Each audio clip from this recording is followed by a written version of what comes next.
Dr. Ken Gordon, spiritual leader for Centers for Spiritual Living, bringing you the Sunday themes for December 8th, 2019. What we're doing this month is we're celebrating the holidays. We're covering 5 different holidays over this month in our themes, and this one is brought to us by Reverend Angelica Taggart, who is the spiritual leader at the Eureka Center for Spiritual Living, California, and her topic is Science of Mind and Solstice. Solstice has been going on for thousands of years. Well, heck, it's been going on since the beginning of time.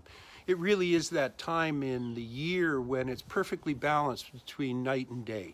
Although it's the longest night of the year, it is a tradition in our history to think of it as the coming of light into our world. It is the rebirth of the sun itself. Now, that comes from the word Yule, and it comes from the old pagan belief in the Norse traditions. And Yule really comes from the word Yule, which means the wheel itself. And what we see at this particular time of the year is we see the awakening of the sun and the coming back.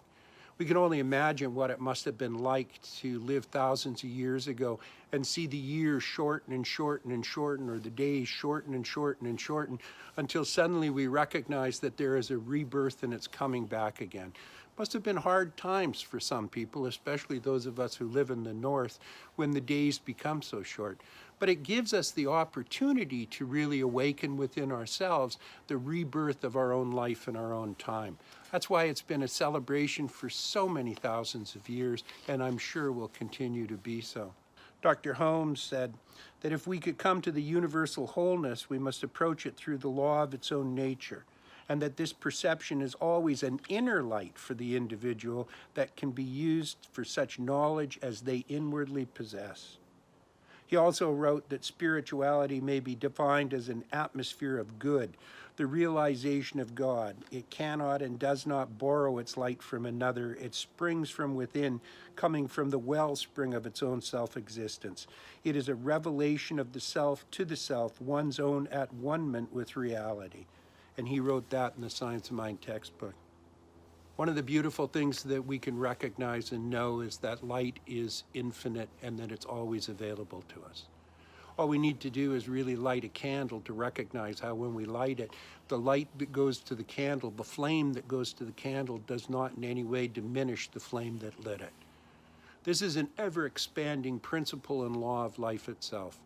And last week when we did the Buddhist tradition, that of awakening and that self-knowledge and that self-appreciation and inner transcendence, what we could do is we could recognize the beauty of solstice throughout all of the time of humanity.